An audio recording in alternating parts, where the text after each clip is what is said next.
ఇటుగా BRS working president KTR ఇలాఖాలో ముసలం పుట్టింది. ఏకంగా 16 మంది గులాబీ పార్టీ కౌన్సిలర్లు క్యాంపుకి తరలి వెళ్లడం పార్టీకి తలనొప్పిగా మారింది. చైర్పర్సన్తో విభేదాల కారణంగా 16 మంది కౌన్సిలర్లు క్యాంపుకి వెళ్లారు. కేటీఆర్ నిర్వహించిన నియోజకవర్గ స్థాయి సమీక్షా సమావేశానికి కూడా హాజరు కాలేదు. వారంతా మున్సిపల్ చైర్మన్పై అవిశ్వాసాస్త్రాన్ని ప్రయోగించే ఆలోచనలో ఉన్నట్టు తెలుస్తోంది. ఇప్పటికే రాష్ట్ర వ్యాప్తంగా చాలా మున్సిపాలిటీల్లో అవిశ్వాస తీర్మానాల పర్వం కొనసాగుతోంది. ఇప్పుడు సిరిసిల్లలో కూడా అదే రిపీట్ అయ్యే ఛాన్స్ ఉంది. అయితే అదే పార్టీ గురించి ఎవరూ తప్పుగా మాట్లాడుకోవద్దని కేటీఆర్ సూచిస్తున్నారు. కార్యకర్తలకు తప్పులు సరిచేసుకుంటూ ముందుకు పోదామంటూ పిలుపునిస్తున్నారు. మా సీనియర్ కరెస్పాండెంట్ సంపత్ ఉన్నారు. మరింత సమాచారం అందించడానికి. సంపత్, సిరిసిల్లలో ఏం జరుగుతుంది? కేటీఆర్ ఏమంటున్నారు?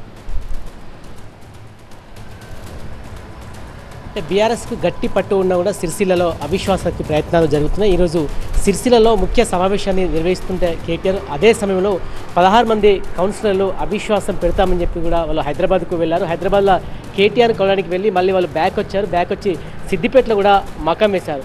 ముఖ్యంగా చైర్పర్సన్ కళపైన కూడా గతం నుంచి అసమ్మతి ఉంది. అంతేకాకుండా మంత్రిగా ఉన్నప్పుడు కేటీఆర్ మంత్రిగా ఉన్నప్పుడు పట్టించుకోలేదు, కనీసం మమ్మల్ని ఎలాంటి నిధులు మంజూరు చేయాలంటే కూడా ఆ 16 మంది కౌన్సిలర్లు సమావేశారు. మొత్తము ఇక్కడ సిరిసిల్ల మున్సిపాలిటీలో 39 మంది ఉంటే ఒక కౌన్సిలర్ చనిపోగా 38 మంది ఉన్నారు. అందులో 33 మంది బీఆర్ఎస్ సంబంధించిన కౌన్సిలర్లు, 3 బీజేపీ, మరొక 2 కాంగ్రెస్. అంతేకాకుండా ఒక 12 మంది ఇండిపెండెంట్ గెలిచిన కౌన్సిలర్లు కూడా బీఆర్ఎస్లో చేరారు. అంటే మొత్తం అవిశ్వాసం పెట్టాలంటే 22 మంది అవసరమున్న నేపథ్యంలో మరికొంతమంది కూడా అవిశ్వాసానికి మద్దతు ఇచ్చే అవకాశం ఉంది. కాబట్టి ఖచ్చితంగా అవిశ్వాసం పెట్టే ఆలోచన ఉంది. అయితే ఈరోజు అక్కడ కేటీఆర్ కూడా మాట్లాడారు. ఎవరు కూడా కార్యకర్తలు తొందర పడకూడదు, నేను ఉన్నాను, అవసరమైతే ఉద్యమాలు కూడా నిర్వహిస్తాము, మనది పోరాట చరిత్ర అని కూడా కేటీఆర్ చెప్పే ప్రయత్నం అయితే చేశారు. ఎందుకంటే కేటీఆర్ ప్రాతినిధ్యం వహిస్తున్న సిరిసిల్లలో ఈ విధంగా అవిశ్వాసం పెట్టిన నేపథ్యంలో కొంత క్యాడర్కు రాంగ్ సిగ్నల్స్ వెళ్తాయి. కాబట్టి అవిశ్వాసం పెట్టకుండా ప్రయత్నాలు అయితే చేస్తున్నారు. వాటితో మాట్లాడడానికి తీవ్రమైన ప్రయత్నాలు చేస్తున్నారు. ముఖ్యంగా కాంగ్రెస్కు వీళ్ళుగా బ్యాక్ ఉన్నట్టు కూడా మనకు స్పష్టమవుతుంది. ఖచ్చితంగా ఇక్కడ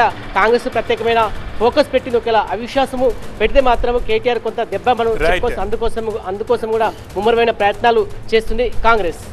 ఓకే సంపత్.